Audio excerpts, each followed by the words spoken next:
I'm excited to talk about the Wawalag sisters, but I'm mostly excited to talk about the art process. So that's what I'm gonna do.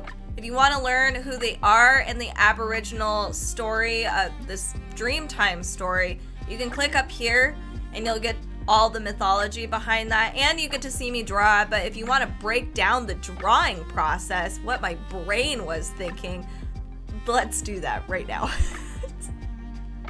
It's really easy to kind of get worked up in those small details in these myths.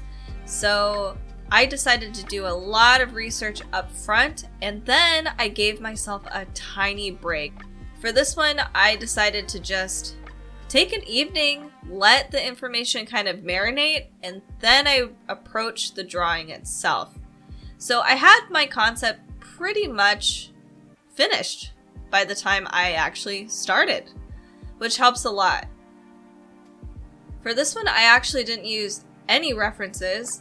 I had kind of their poses already in mind as I decided to do it, and I knew exactly what elements I wanted to put in there. One of the things that I wanted to have in my piece was the various elements that could have been the case. So for instance, the younger sister, the older sister. Originally I had intended the older sister to be pregnant. You know, in this case, I think just giving birth makes sense. So I wanted to just try to get as much as I could in there without it being too overwhelming.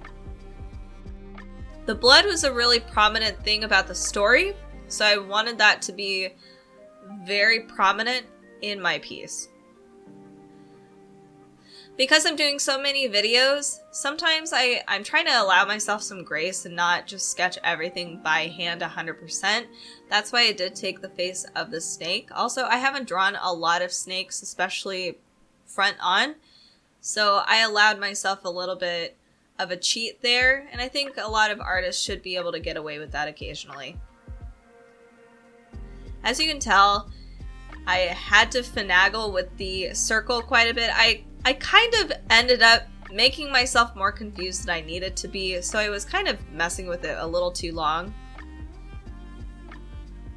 Another thing I ended up spending a lot more time on than I actually realized, and I probably spent the most time on this, was the snake scales. I really love drawing snake scales. It's very meditative and also frustrating at the same time. I'm not sure if I'm the only person that has this experience. But as you can tell, I go over it, a million times, trying to get the angles correct, the size of the scales. I didn't have to do this, but I did get a little lost, and it was really fun. It's a good exercise, mental exercise. I think probably I was trying to compensate for the fact that I did trace, but again, no shame on tracing. I'm just a perfectionist, and I think I have to do everything perfectly, but we're all human. It is kind of hard to see, but I do end up freehanding some of those snake features, especially the inside of the mouth. It was super interesting if you look inside, all of the different layers and levels. I've never actually looked so closely inside of a snake mouth before. It's kind of terrifying. Let's just fast forward a bit.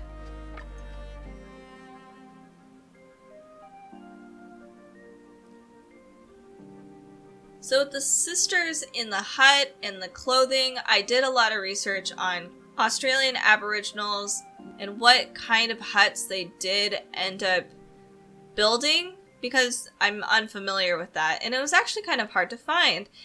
Each area utilizes their own methodology on clothing, huts, housing, food, as you would for, that's how it is all around the world. So I decided to make it kind of generic and simple, the hut style, but still make it like a hut. As for their clothes and their accessories, I did end up doing a lot of research on the Dua people And I watched bits of a movie, an old movie, and tried to gain some insights on what traditionally was worn. The only issue I had was, one, I'm not entirely sure what the YouTube credentials are as far as like nudity goes, but they would not be wearing cloths in general. That's not something that is a traditional Dua thing. As far as I saw, I did read that they did wear cloth on occasions, but for the most part they do appear to walk almost entirely nude with a band of some kind around their hip.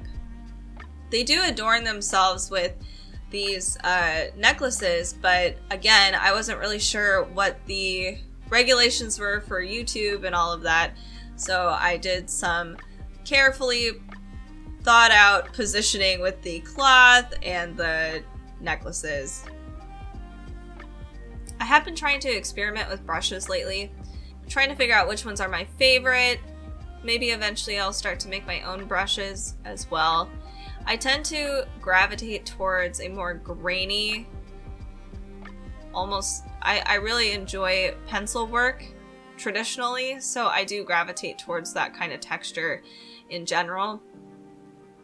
I had a very particular way I wanted to approach the rainbow serpent. There was a particular style and shade of rainbow that I wanted. I didn't want the very bold, rainbow colors. I almost wanted to kind of come off as iridescent. But that's really hard to do without it looking almost entirely white. And I didn't want to draw too much attention to the snake either. Granted, it takes up a huge portion of the piece.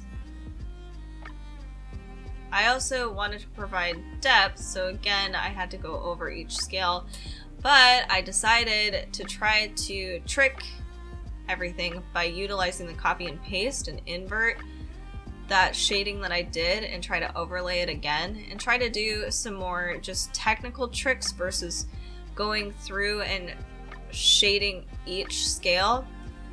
Granted, it probably would have taken the exact same amount of time if I did end up shading each scale.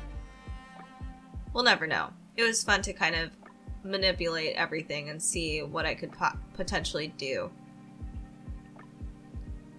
This ended up being a lot more cartoony than I had anticipated. I wanted to experiment with the Australian Aboriginal styling.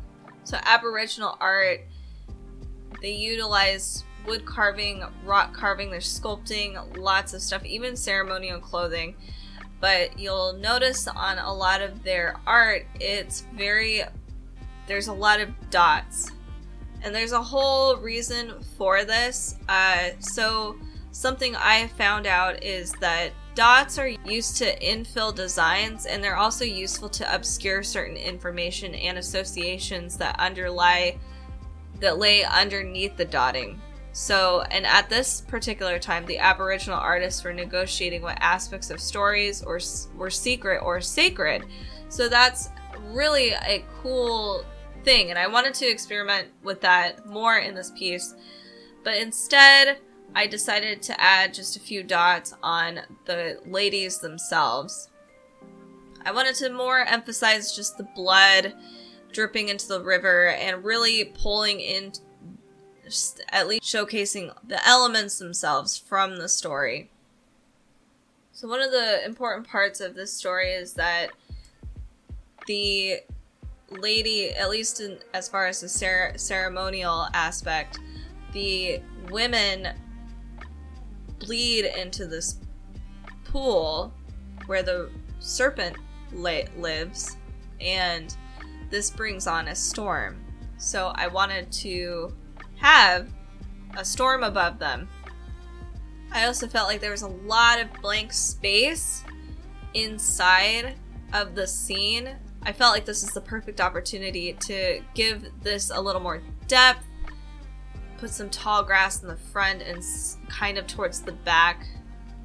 I realized that there was a thunderstorm, but then I didn't have actual rain, so I wanted to incorporate the rain in the piece as well because, you know, rain was super important. And to be honest, I don't think I could have been happy with the snake in general. I just had to finally let it go and give up and just be okay with what it was. In conclusion, I wanted to provide an illustration that encompassed the myth as far as what we understand. There are a lot of layers about this myth that we as outsiders are probably never going to see or understand because they are sacred. They are not shared with the world. I also wanted to respect the myth itself and just present it as is. No sort of guessing or grasping at straws or making assumptions of what things are. I just wanted to share it for what it was. And there you have it, the final piece of the Wagilag sisters. We have the rainbow serpent, the storm, the bleeding from both sisters, the encampment. We don't have the snake consuming the sisters or whatever, but I feel like we have a lot of those big elements there that is from the story and encapsulates just the feeling overall. I feel like I'm more serious in these drawing videos. It's very like methodical what I'm trying to do here, and I didn't realize how serious I am. Oops. But to add to that, you know, my goal is to really try to get you to feel or to dive into these stories and this mythology, and I want to do all of these stories justice and really portray kind of the feelings behind it, or the like literally what's happening. So I really try to incorporate every little detail, and that can be overwhelming, but I want to make sure that it's just as impactful for you as it has been for me to learn about the stuff. And the art is just important. It's the most important part about this whole process. So again, keep watching, learn about who the Wawalag sisters actually are and why I did what I did. It's fun to kind of go revisit that and see, oh my goodness, now I understand why this is the way it is. And I've even gone back and learned certain things too, not just, you know, not my art, but like I go back and look at other people's stuff, some of the Aboriginal art, and I'm like, oh my God, that's why they do it this way. And I just revisit some of those things, and it's really cool to do the research, look at the art, do the research again, then look at the art again. It's so much fun. So check all of that out, but keep watching videos, learn some stuff, and learn about different cultures and history. It's so, so cool. Keep in mind, I have socials. Also, you can visit them on Instagram, Facebook, TikTok at Kaiti Draws. I'd love to see you there. Join me.